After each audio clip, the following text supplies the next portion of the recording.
Même après plusieurs mois passés, je me souviens de chacun d'entre eux, jusqu'au moindre détail. Ils étaient mes amis, et ils sont partis maintenant. Ils ont laissé un trou dans ma vie. Chacune de mes pensées envers eux me frappe droit au cœur. Ils sont partis et à présent tout ce qu'il me reste d'eux sont des souvenirs. Je suis désolé de plomber l'ambiance avec mon humeur déprimante, mais je pense que c'est la seule façon de présenter mon histoire et d'expliquer pourquoi je me sens obligé de l'écrire. Je pense qu'écrire cette histoire est la première étape pour moi vers l'acceptation, afin de laisser tout ça derrière moi. Être la troisième roue du carrosse dans un groupe est une situation difficile à gérer, mais je vous assure qu'être la cinquième est beaucoup plus pire. Nous pouvons imager la première comme étant un tricycle semi-fonctionnel. Mais si vous êtes la cinquième personne dans un groupe, vous n'êtes qu'une roue de secours dans une voiture, dont personne ne se souvient ou ne se soucie. Vous êtes bon pour de longs moments de solitude.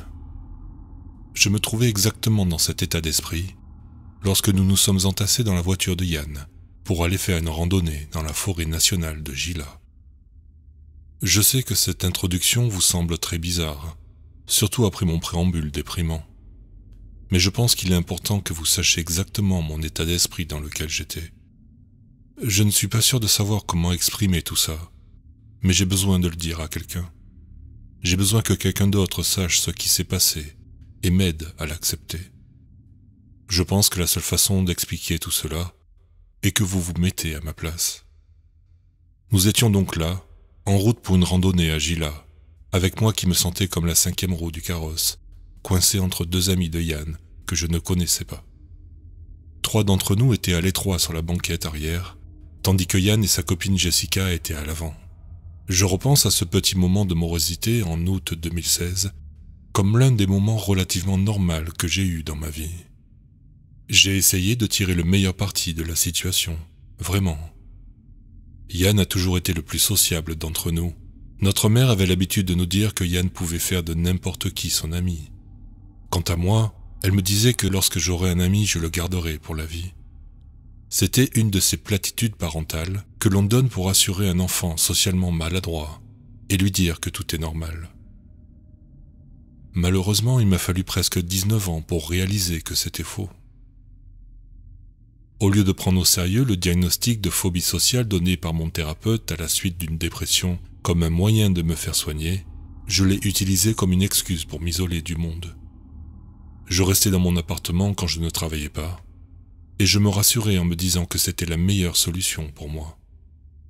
Bien sûr, Yann a décidé que ce n'était pas sain, et m'a convaincu de partir en randonnée avec lui pendant un week-end.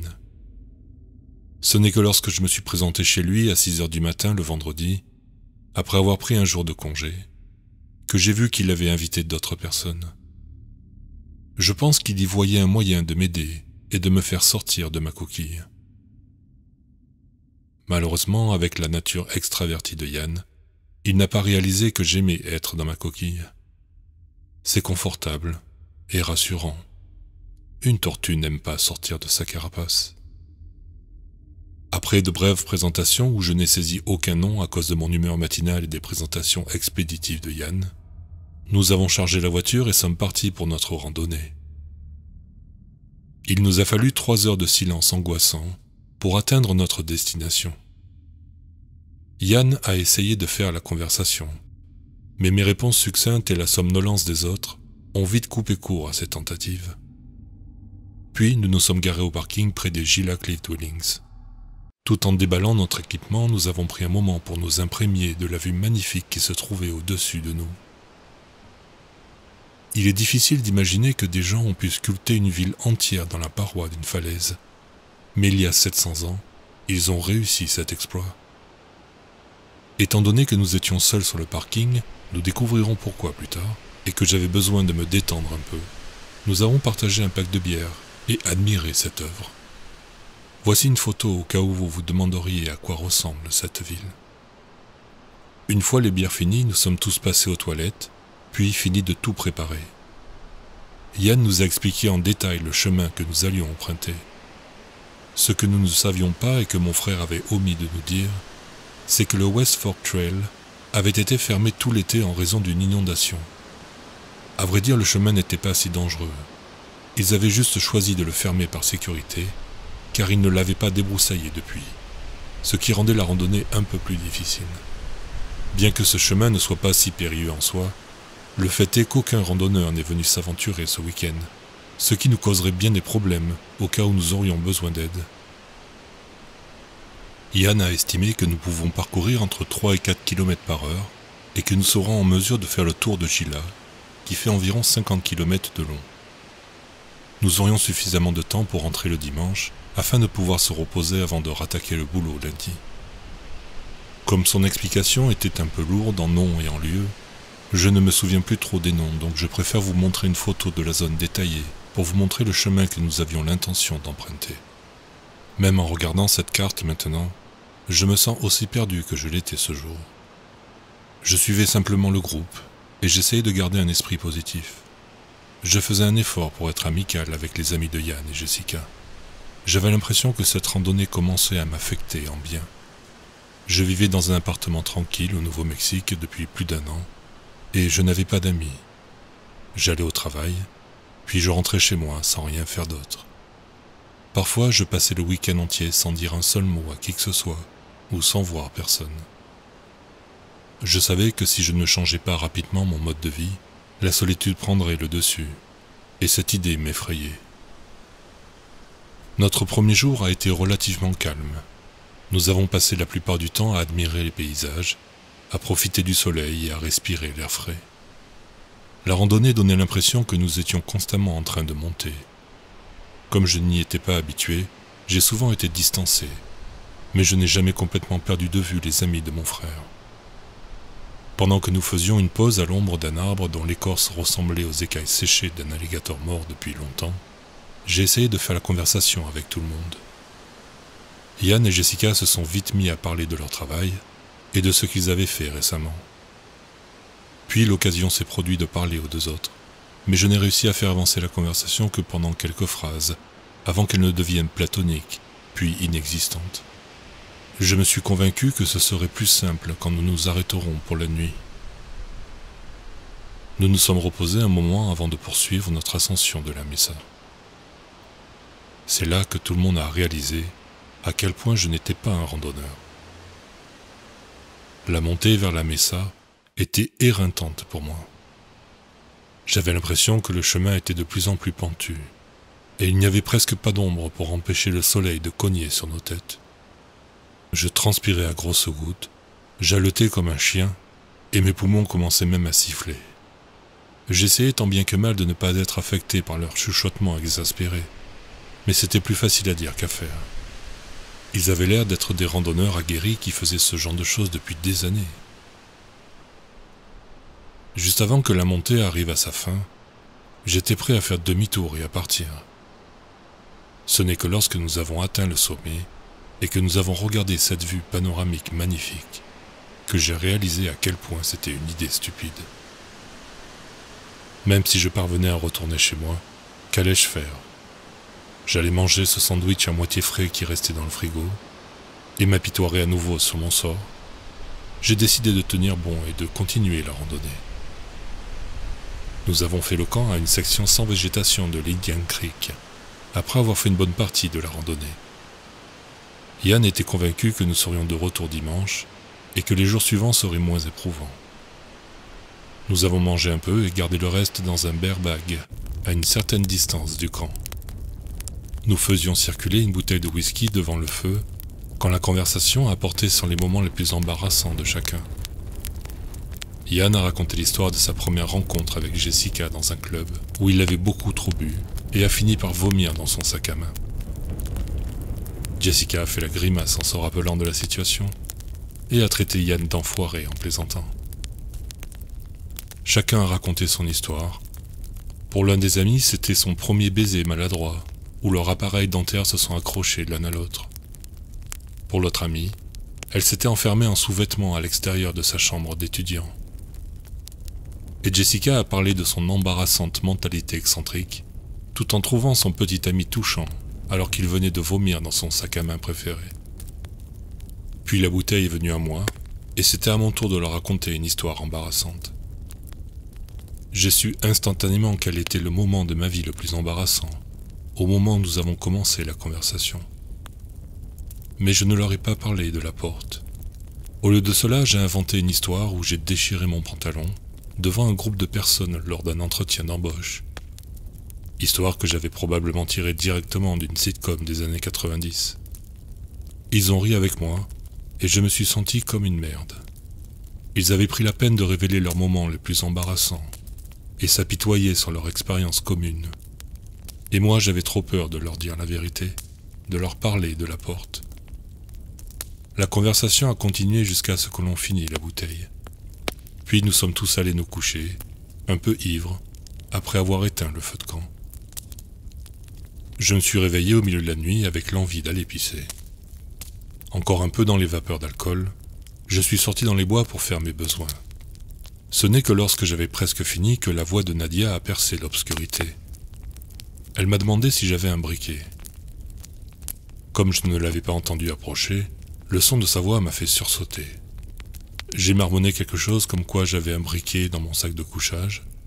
Elle m'a dit qu'elle avait laissé tomber le sien et m'a demandé de l'aider à le chercher. Mais j'étais trop dans les vapes pour être utile à quoi que ce soit. Alors je lui ai dit qu'on le cherchera plus tard. Je me souviens vaguement qu'elle a marmonné son mécontentement alors que je retournais me coucher. Ce n'est qu'en me réveillant le lendemain matin que j'ai réalisé à quel point j'avais été stupide. Apparemment, ils avaient entendu des hurlements dans les bois environnants toute la nuit dernière. Ils pensaient que c'était peut-être des loups gris du Mexique, mais personne n'en était sûr. Yann savait qu'ils habitaient la région, mais qu'ils étaient très rares. J'ai pâli à l'idée d'être déchiqueté par un loup alors que je pissais au milieu des bois. Nous avons plié bagages un peu plus tard après un petit déjeuner léger et avons continué notre randonnée. Le deuxième jour était un peu mieux pour moi. Le soleil écrasant sur lequel j'avais souffert auparavant était caché derrière de gros nuages. Nous avons traversé un certain nombre de rivières, puis avons longé le canyon Little Bear en nous dirigeant vers la fin de la boucle de la randonnée. Comme le chemin n'avait pas encore été débroussaillé, nous avons passé notre temps à éviter le sumac vénéneux et les orties. J'étais moins à la ramasse pour cette randonnée, et malgré une légère gueule de bois, j'ai eu l'impression de mieux gérer mon sac à dos et les bottes encombrantes que mon frère m'avait prêtées. Nous avons monté le camp vers midi et purifié l'eau d'une rivière voisine, car la dernière partie de notre randonnée n'offrait pas vraiment de possibilité d'eau potable.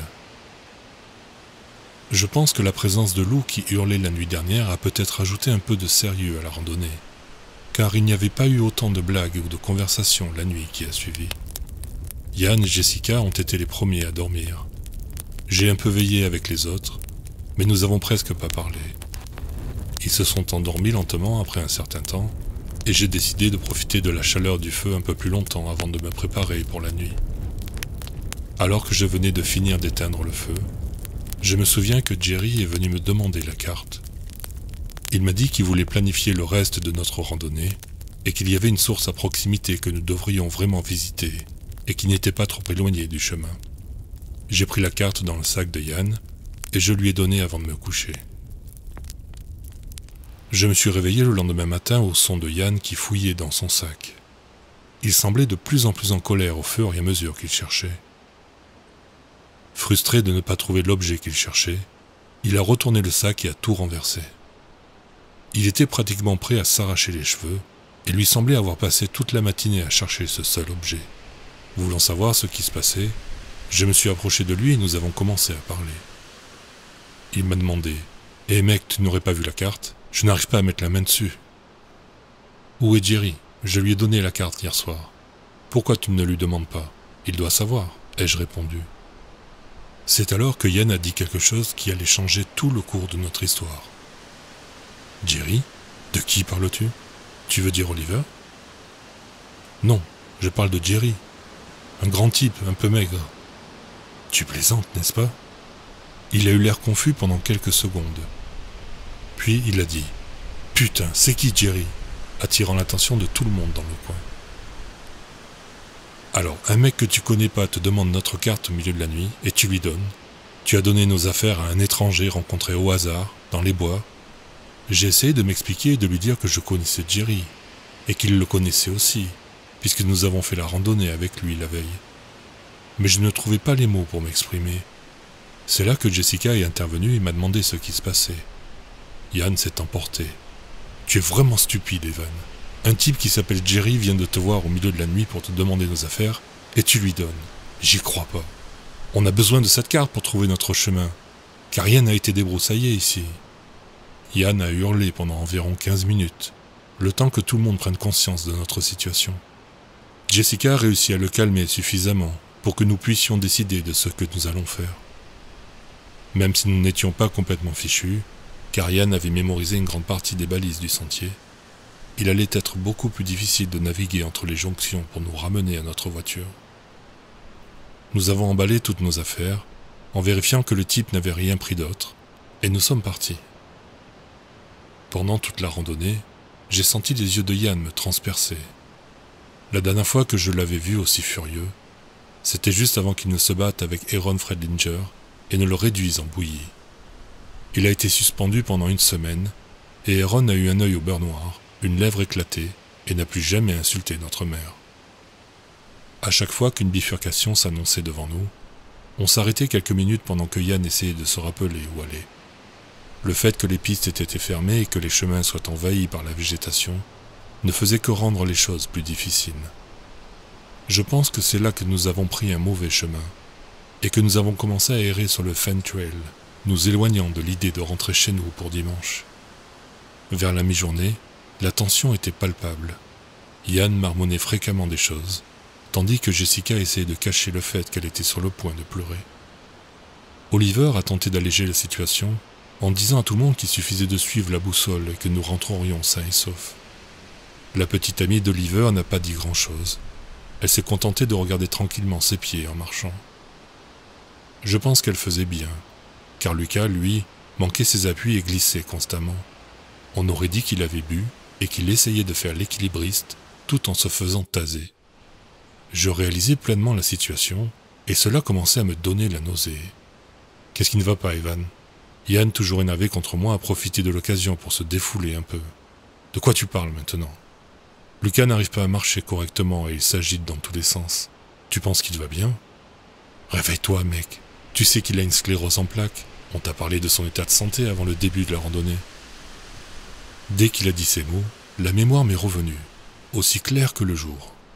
Je me souviens que Yann m'avait pris à part et m'a parlé de l'état de santé de son ami, et le fait que c'était probablement sa dernière occasion de faire une longue randonnée comme celle-ci, et que nous devions donc l'aider et avancer lentement.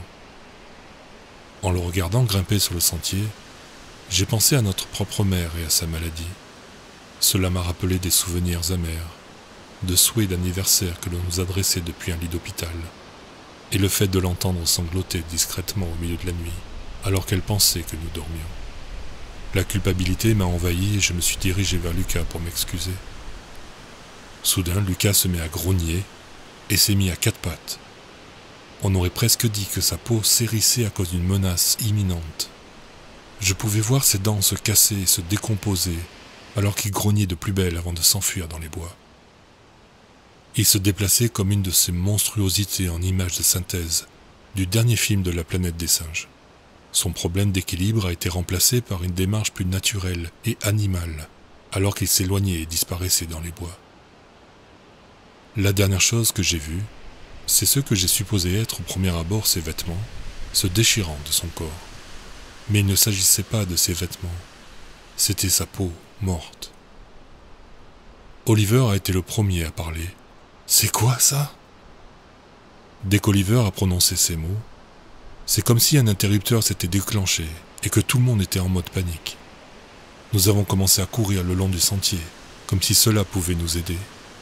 Mon seul but était de s'éloigner le plus possible de cette chose. Je pense qu'il a fallu un bon quart d'heure pour que nous soyons à court d'énergie, avec nos sacs à dos très lourds. Alors que nous reprenions notre souffle, j'ai examiné la zone autour de nous, et j'ai vite réalisé que dans notre panique, nous avions quitté le chemin et nous étions maintenant hors piste au milieu de la forêt. Nous avons essayé de relativiser ce que nous venions de voir. Je me souviens juste de Yann marmonnant la même question encore et encore. C'était quoi ça? La réponse évidente est que c'était Lucas. Mais la vraie réponse est qu'il n'y avait pas de Lucas. Je suis désolé d'interrompre l'histoire au milieu comme ça, mais je pense que c'est le meilleur moment pour essayer de tout expliquer. Je sais combien tout cela semble confus avec Jerry et Lucas. La vérité, c'est que j'ai fait ça parce que je ne pense pas que j'aurais pu vous expliquer correctement sans que vous l'ayez d'abord vécu de mes yeux. Je ne sais pas comment appeler ces choses, mais elles altèrent votre perception des choses. Elles forment comme un mur autour de votre mémoire. Et même si vous sentez que quelque chose ne tourne pas rond, vous n'arrivez pas à mettre le doigt dessus. Votre groupe de 4 amis pourrait passer à 5, et vous ne sauriez pas faire la différence. Une partie de vous vous reprochera bêtement de vous être jamais demandé combien ils étaient. Vous regardez cette personne et vous reconnaissez le visage. Vous vous souvenez d'avoir passé des moments ensemble. Vous vous souvenez d'avoir bu dans un bar ensemble. Vous vous souvenez d'elle pleurant sur votre épaule après une rupture difficile. Vous vous souvenez de tout ce qui s'est passé entre vous. Mais rien de tout cela n'est vrai. Je ne sais pas comment cette chose nous possède. Elle s'insinue dans notre tête en quelque sorte et nous fait voir une autre réalité. Elle peut modeler les souvenirs, mais elle ne peut pas imiter le langage corporel humain. Elle s'infiltre, observe et attend. À présent, elle nous chasse et nous pousse à nous perdre dans les bois. Nous ne sommes pas vraiment parvenus à une conclusion sur ce qu'était cette chose. Mais nous étions tous d'accord sur le fait que nous devions partir d'ici dès que possible. J'ai observé Yann, qui regardait la forêt, et qui a réalisé la même chose que moi. Nous étions perdus. Il ne l'a pas dit aux autres. Il a jugé bon de ne pas les faire paniquer, car cela nous attirerait plus d'ennuis. Au lieu de cela, il nous a dit de le suivre. Après le choc émotionnel que nous venions de subir, nous ne pouvions rien faire d'autre que de suivre son exemple et espérer que tout ira bien. Alors que nous marchions, nous pouvons entendre des animaux au loin qui hurlaient et s'appelaient les uns les autres. La terreur de notre situation s'est accentuée lorsque les autres ont chuchoté que c'étaient les mêmes bruits qu'ils avaient entendus la première nuit dans les bois. Quelle que soit cette chose, elle nous suivait et en appelait d'autres comme elle dans la région. Je ne pouvais m'empêcher d'imaginer qu'à tout moment, l'une d'entre elles pouvait surgir d'un buisson et planter ses dents noires et pourries dans mon cou avant que le reste du groupe ne puisse réagir. Je me souviens avoir chassé cette pensée et m'être rassuré en me disant que nous étions 6 et que nous n'avions rencontré qu'une seule de ces créatures. Au fur et à mesure que la journée avançait et que nous nous dirigions vers le sud pour essayer de trouver un autre sentier qui nous ramènerait au parking, je ne pouvais m'empêcher d'avoir une pensée persistante au fond de moi. J'avais l'impression d'avoir oublié un élément important que je n'aurais jamais dû oublier. Ce n'est que lorsqu'Oliver a mentionné son souhait de retourner dans la voiture que Jessica s'est arrêtée net. Nous nous sommes tournés vers elle, mais nous savions ce qui allait se passer à la seconde où elle a demandé « Nous sommes venus à une seule voiture, n'est-ce pas ?» Yann, plus craintif que frustré, a répondu fortement « Bien sûr qu'on n'en a pris qu'une. Souviens-toi comme on était à l'étroit dans la Prius, avec tout notre matériel de camping écrasé dans le coffre et sur nos genoux. » Jessica est devenue blanche, comme si c'était la première fois que Yann élevait la voix devant elle. Elle s'est arrêtée un moment avant de demander « Combien sommes-nous à l'heure actuelle et combien de personnes la voiture peut-elle accueillir ?» La voiture de Yann pouvait accueillir 4 personnes confortablement, voire 5 en se tassant, et nous étions 6 dans les bois à ce moment-là. Tout s'est passé très vite. Yann s'est mis à traiter le ciel de tous les noms. La petite amie d'Oliver a poussé un cri, tandis que je regardais les yeux écarquillés d'une personne à l'autre, essayant de déterminer laquelle d'entre nous n'était pas à sa place. Sarah a été la seule à vouloir s'exprimer, mais sa mâchoire s'est ouverte avant qu'elle ne dise quoi que ce soit. Sa mâchoire ne s'est pas ouverte pour exprimer la surprise, mais elle s'est littéralement disloquée de son visage. L'espace entre ses lèvres était un énorme vide, avec des gencives enflammées qui faisaient au moins 30 cm. Elle nous a regardés avec des yeux morts et ternes, en levant lentement une main tremblante vers sa mâchoire, et en essayant de lui redonner une apparence plus humaine. Elle l'a remise en place avec un bruit étouffé de chair et d'os, comme si de rien n'était, avant qu'elle n'essaye de parler à nouveau. C'est moi. Yann a été le premier à réagir.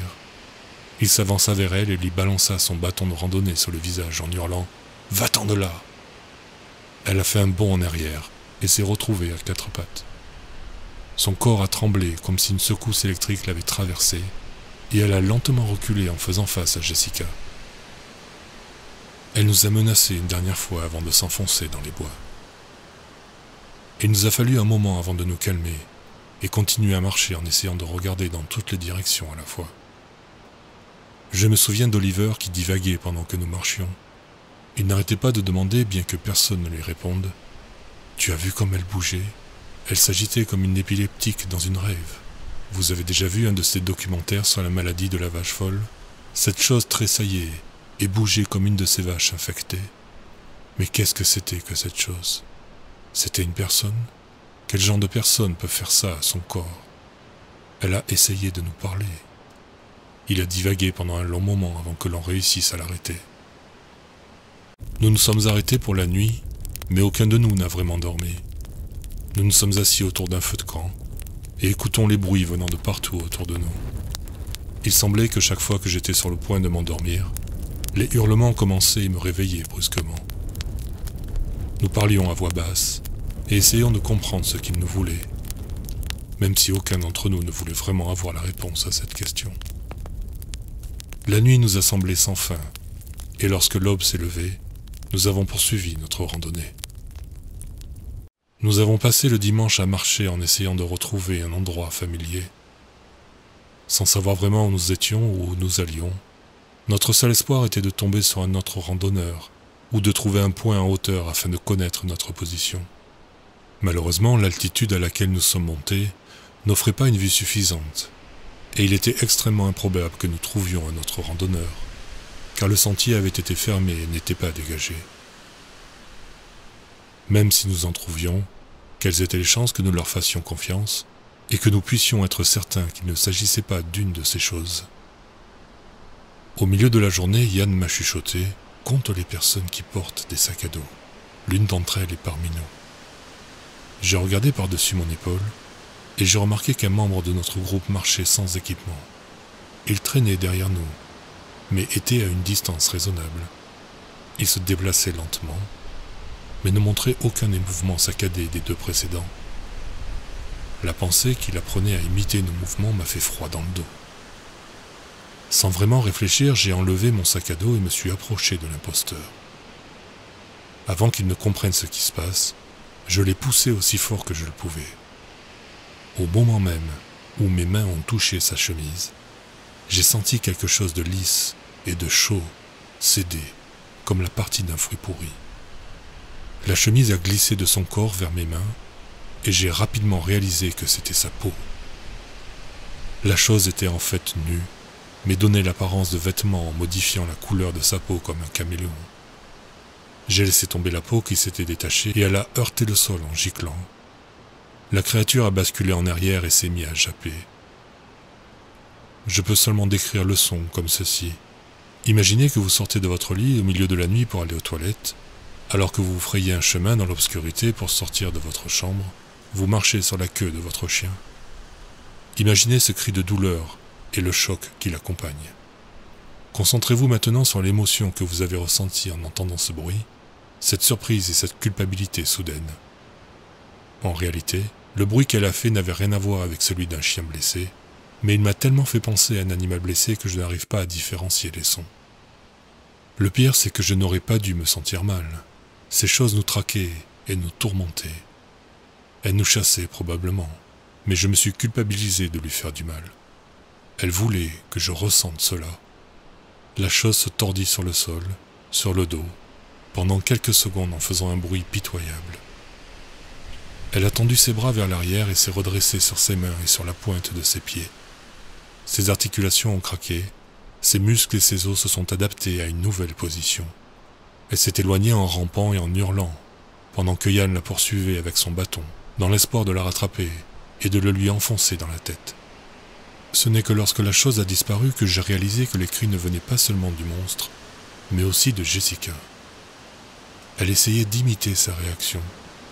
Yann étant parti et les cris de Jessica pouvant attirer d'autres de ces choses vers nous, j'ai décidé que je devais faire quelque chose. Je me suis vite approché d'elle et je l'ai enveloppée dans mes bras. Elle tremblait comme une feuille dans le vent. J'ai caressé ses cheveux et lui ai murmuré que c'était fini. Elle a réussi à dire quelque chose à propos du visage de la chose. Tout ce que je pouvais comprendre, c'est que quelque chose n'allait pas du tout avec son visage. Elle s'est calmée quand je lui ai dit que tout allait s'arranger. Je n'y croyais pas moi-même, mais c'était la seule chose à laquelle je pouvais penser pour la réconforter. Yann est revenu, furieux que le monstre se soit échappé, et j'ai maladroitement rompu le câlin. Yann n'a rien dit et s'est remis à marcher. Nous l'avons suivi, en espérant qu'il trouverait le chemin, mais en sachant qu'il y avait de grandes chances qu'il ne le retrouve pas. 6 heures plus tard, nous avons campé pour la nuit. Nous avions l'impression d'avoir tourné en rond toute la journée. Pour autant que nous le sachions, la chose aurait pu jouer avec nos pensées et nous convaincre que des points de repère familiers sont à présent nouveaux et nous conduire dans la mauvaise direction. Je ne l'ai pas dit aux autres, mais je pense que je savais ce que ces choses voulaient de nous. Elles voulaient nous conduire vers elles.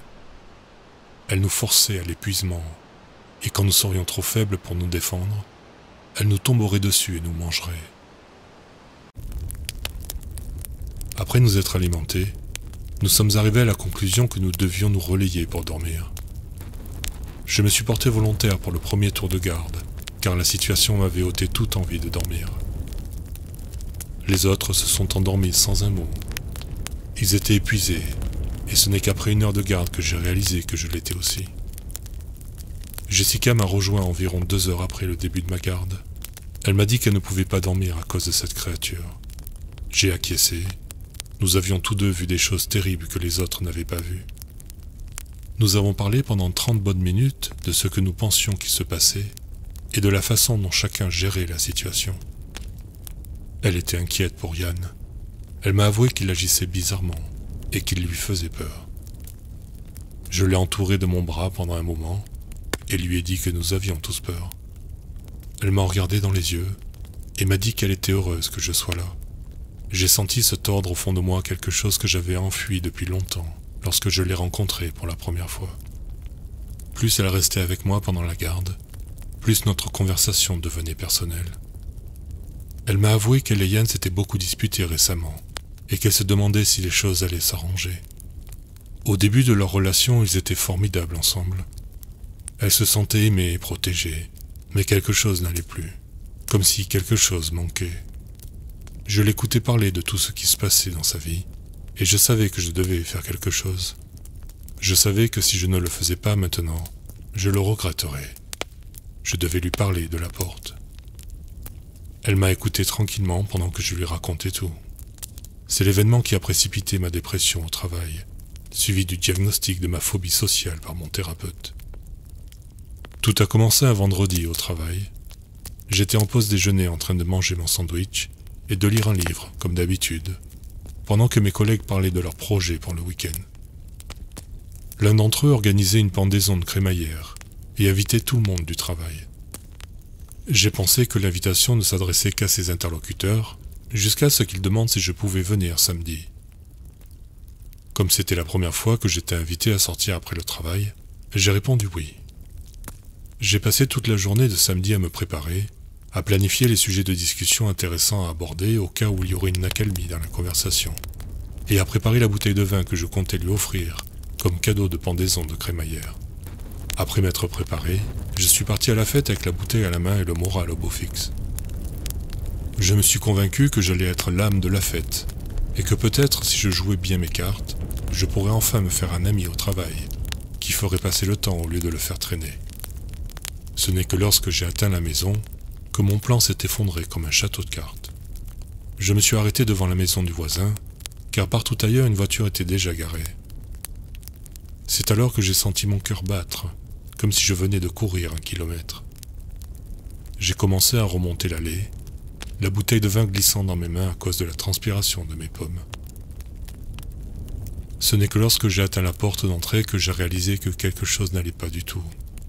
Toute l'excitation qui avait été accumulée depuis vendredi après-midi était maintenant remplacée par quelque chose d'autre, l'appréhension. Tous les sujets auxquels j'avais pensé me semblaient ennuyeux, et toutes les réassurances que je m'étais données semblaient creuses. Je ne me sentais pas du tout préparé à cela. C'est alors qu'une petite partie de moi a murmuré quelque chose qui m'est resté en tête jusqu'à ce jour. Cette voix m'a fait comprendre qu'il n'avait jamais vraiment voulu m'inviter. Il m'avait invité que par courtoisie, et ne s'attendait pas vraiment à ce que je vienne chez eux. Cette voix m'a dit que si je frappais à cette porte, j'allais me ridiculiser. Elle m'a dit que je n'étais même pas à l'aise dans ma peau. Alors comment pouvais-je oser imaginer qu'ils apprécieraient ma compagnie? Ils voulaient faire la fête avec leurs amis. Ils ne voulaient pas écouter mes maladresses pour trouver un sujet de conversation.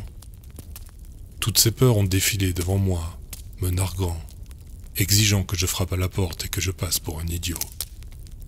Cette partie de moi m'a dit que je ferais mieux de rester seul, et je l'ai écouté.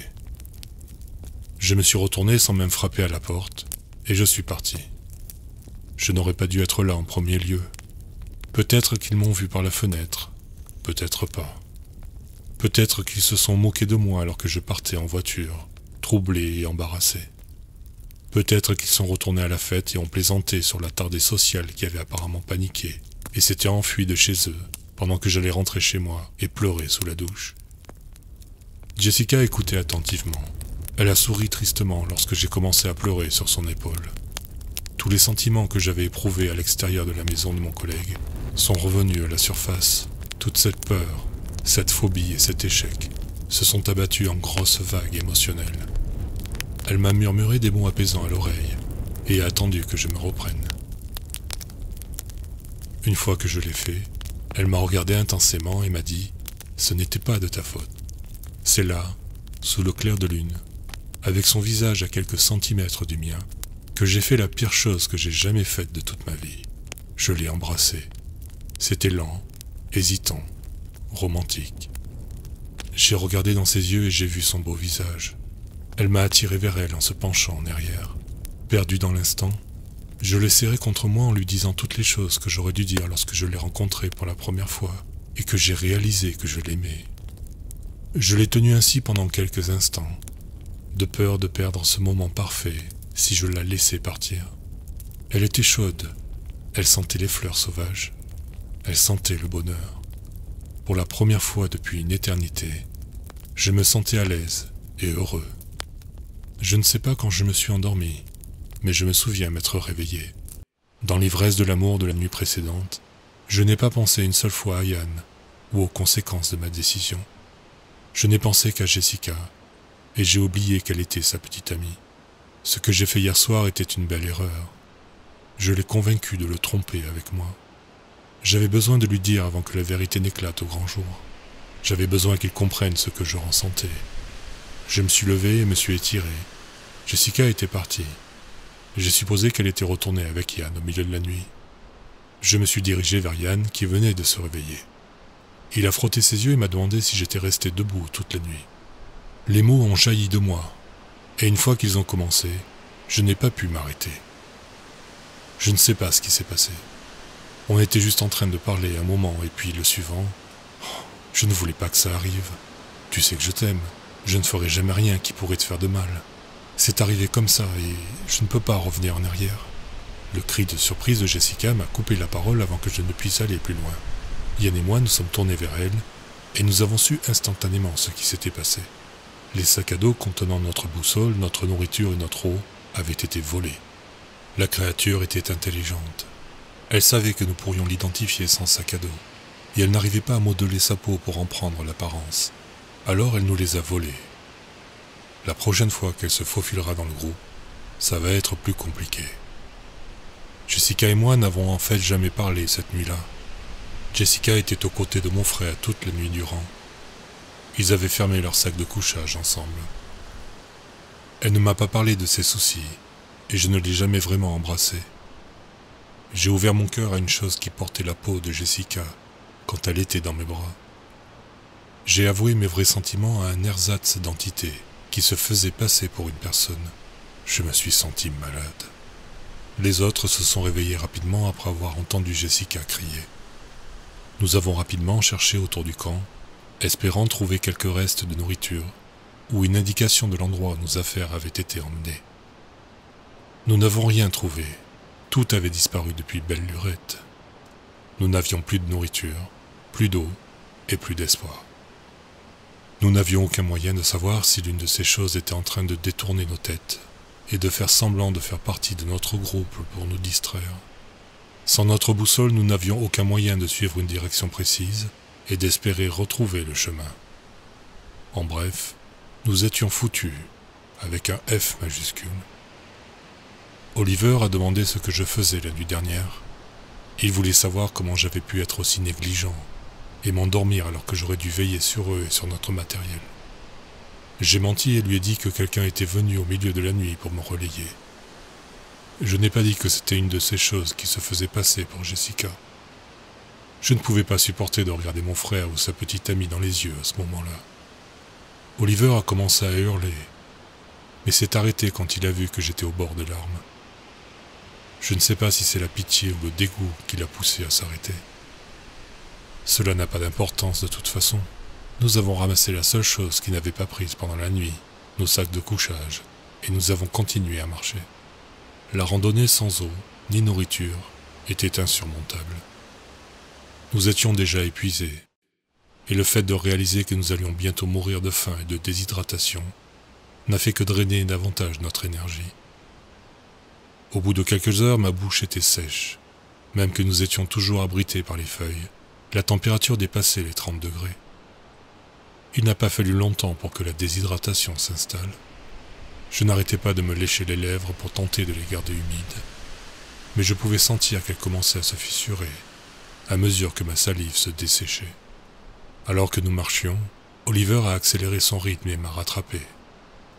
Je l'ai regardé, et j'ai su sans qu'il ne dise quoi que ce soit, qu'une autre de ces choses avait rejoint notre groupe. Il a chuchoté, ne la regarde pas directement, garde-la dans le coin de l'œil. Je pense que c'est comme ça qu'elle te perturbe l'esprit.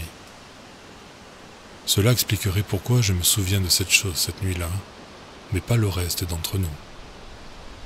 Ne pas s'approcher, ne pas la regarder en face. Elle nous suit depuis environ une demi-heure maintenant.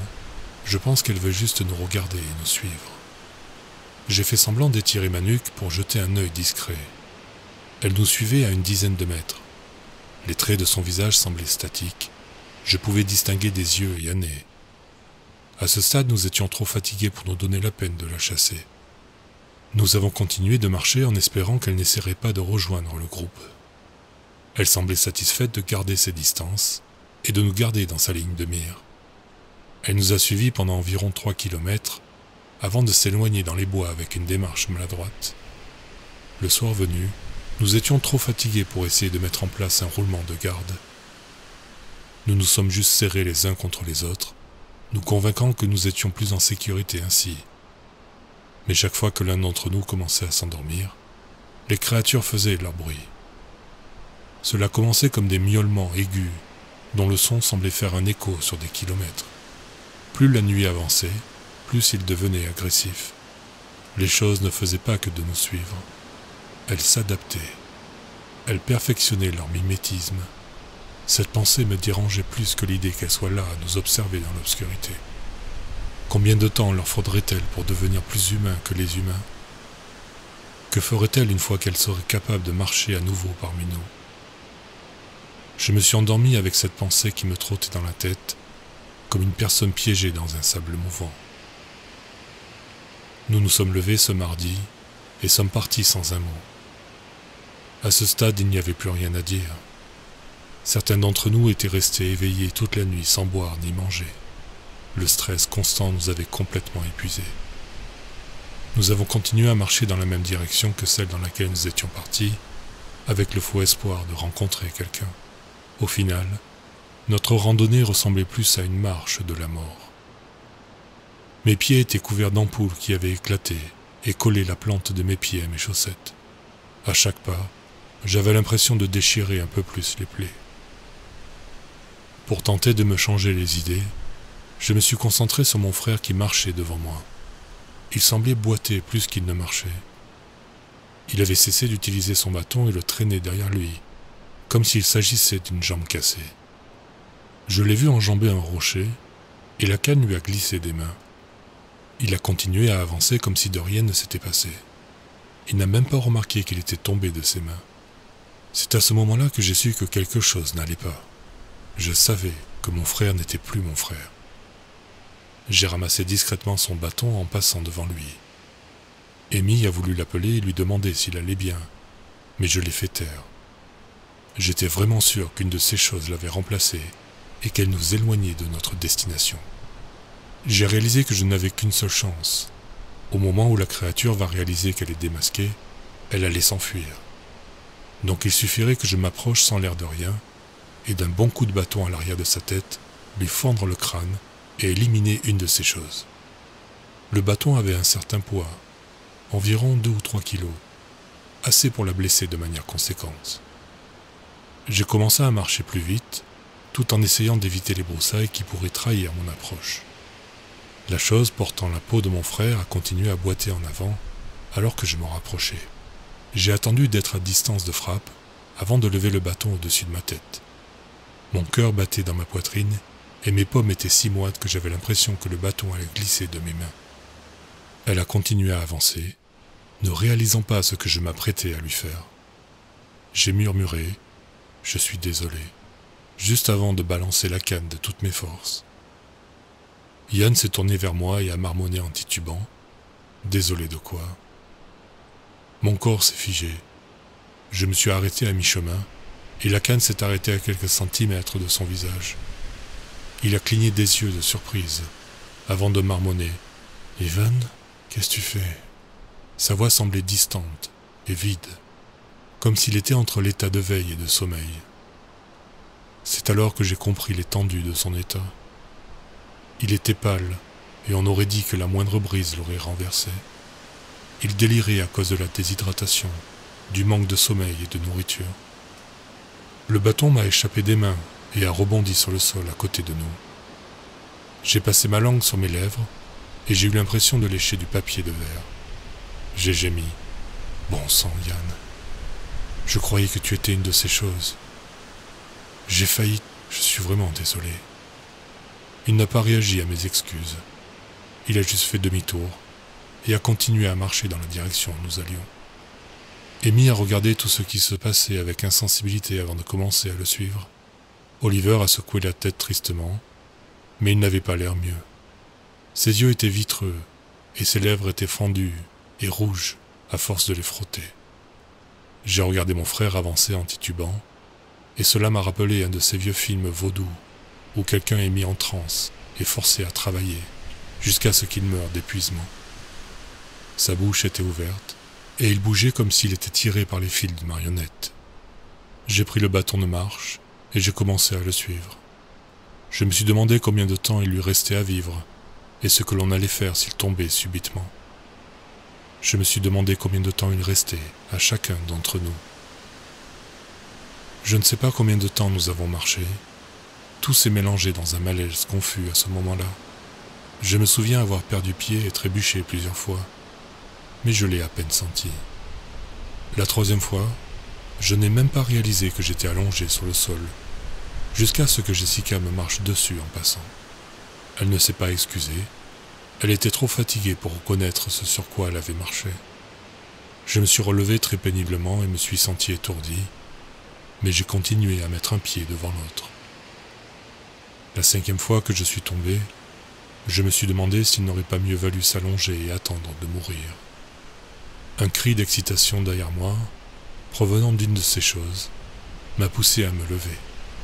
Ce n'est que lorsque nous sommes tombés sur le panneau indiquant Little Bear Canyon que j'ai réalisé à quel point nous étions proches de la sortie. Si proches. Yann était bien dans la bonne direction depuis le début, et nous étions presque libres. Dans mon excitation, j'ai commencé à appeler les autres, pour leur faire savoir que la fin était proche. J'ai regardé autour de moi et j'ai crié « Jessica, Yann, Oliver, Heather, Amy !» Je sais où nous devons. Mon esprit a réalisé que je venais d'appeler 5 personnes. Le calvaire n'était pas encore fini. Les autres ont continué à avancer comme s'ils ne m'avaient pas entendu parler.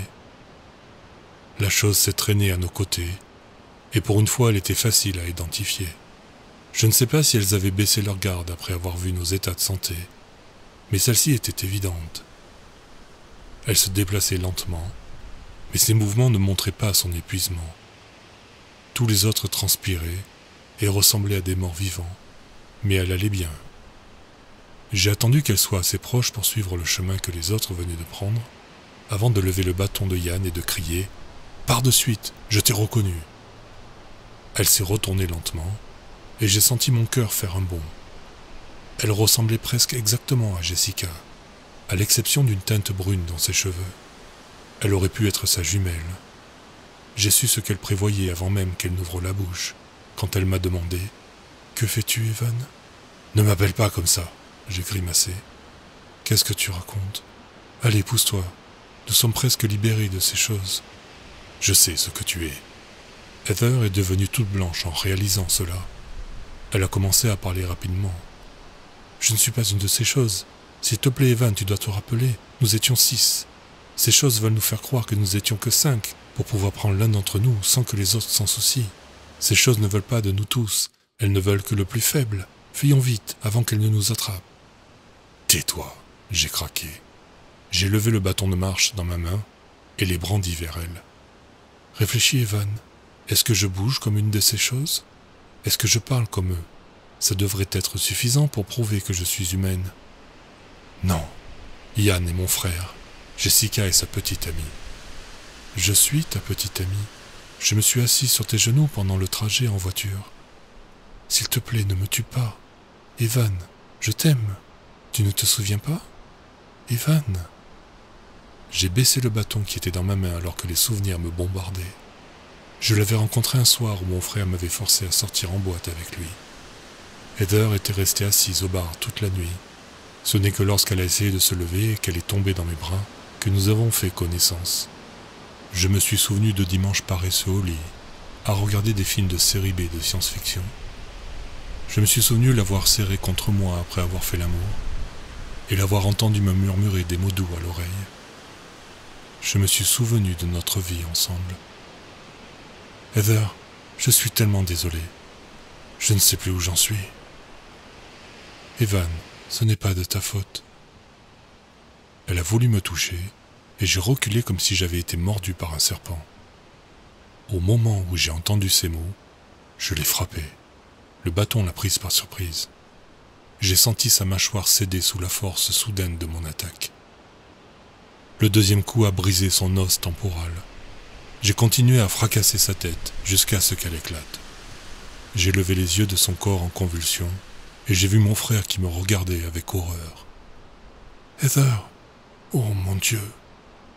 J'ai parlé en serrant les dents, et je l'ai regardé avec des yeux rouges. « Viens, on doit y aller. » Il a continué à parler, mais je suis passé devant lui. Je n'avais pas envie de lui expliquer. Il a fini par courir devant, revigoré par la perspective de trouver un secours sur la route. J'ai regardé derrière moi une dernière fois. La dernière chose que j'ai vue était une de ces choses qui traînaient le corps d'Heather. La créature semblait squelettique et à moitié morte de faim. À ce moment précis, je n'ai pas eu peur de cette chose. J'ai juste eu pitié. Je ne saurais jamais si elle m'a imposé cette émotion ou non. J'ai laissé cette image derrière moi et j'ai rattrapé les autres sur la route. 15 minutes après, nous avons pu faire signe à une voiture qui s'est arrêtée et a appelé une ambulance pour nous. Les médecins nous ont dit que la faim combinée à la déshydratation avait déclenché des hallucinations auditives et visuelles. Nous avons été hospitalisés une semaine et nous avons raconté nos expériences horribles. Ils nous ont fait subir des évaluations psychologiques avant de nous laisser partir. J'ai essayé d'en parler aux autres. Yann et Jessica refusent d'en parler avec moi. Je ne connais pas vraiment Oliver ou Amy, alors c'est hors de question aussi. Ils veulent juste oublier. Je ne peux pas oublier. Je me souviens encore de Nadia me demandant de l'aider à trouver son briquet. Je me souviens d'avoir veillé tard et d'avoir parlé avec elle près du feu de camp, pendant qu'elle fumait. Je me souviens des jeux de mots terribles que Jerry faisait à propos de presque tout, et de la détermination de Lucas à parcourir ce sentier, tout en succombant lentement aux effets de la sclérose en plaques. Je me souviens avoir chuchoté des mots doux à Jessica à la lueur de la pleine lune. Je peux encore imaginer ce moment clair, comme le jour, même des mois plus tard. J'ai en mémoire la conversation que nous avons eue, mot pour mot. Je me souviens de la sensation de sa peau contre la mienne, et de l'odeur de ses cheveux lorsque je me pressais contre elle. Je me souviens d'Heather, me suppliant et m'implorant de ne pas la tuer. Bien que j'écrive tout ceci des mois plus tard, je les revis constamment, très clairement. Parfois, tard dans la nuit, je me souviens même avoir pris la voiture jusqu'au parc national de Gila, avec Heather, assise sur mes genoux, me disant à quel point notre randonnée allait être amusante. Je pense à tout ça, plus que je ne le devrais. Comme je ne peux pas en parler à mon frère ou à Jessica, je devais trouver un autre moyen de l'exprimer. Je suppose que j'écris tout cela pour cette seule raison, la catharsis. En fin de compte, je continue à me demander si ce que j'ai fait était bien. Est-ce que j'ai fait le bon choix? Je veux que vous lisiez ceci, et que vous me disiez que je n'avais pas d'autre choix, que le risque que l'un d'entre eux s'échappe avec nous vers la ville m'a forcé la main. Mais je sais que ce n'est pas le cas. J'aurais pu m'éloigner ou essayer de la faire fuir, mais je ne l'ai pas fait. Quel genre de personne peut regarder dans les yeux de quelqu'un, se souvenir de toutes les choses qu'il a faites et de la vie qu'il a eue, et faire ce que j'ai fait? Qui peut avoir tous ces souvenirs et mettre fin à tout ça de façon si cruelle? Peu importe si rien de tout cela n'était réel, car à ce moment-là, ça l'était pour moi. Qui peut regarder quelqu'un et ressentir un tel amour pour elle avant de la tuer? La réponse à cette question est simple maintenant que je me la pose à haute voix. C'est juste que je n'aime pas la réponse.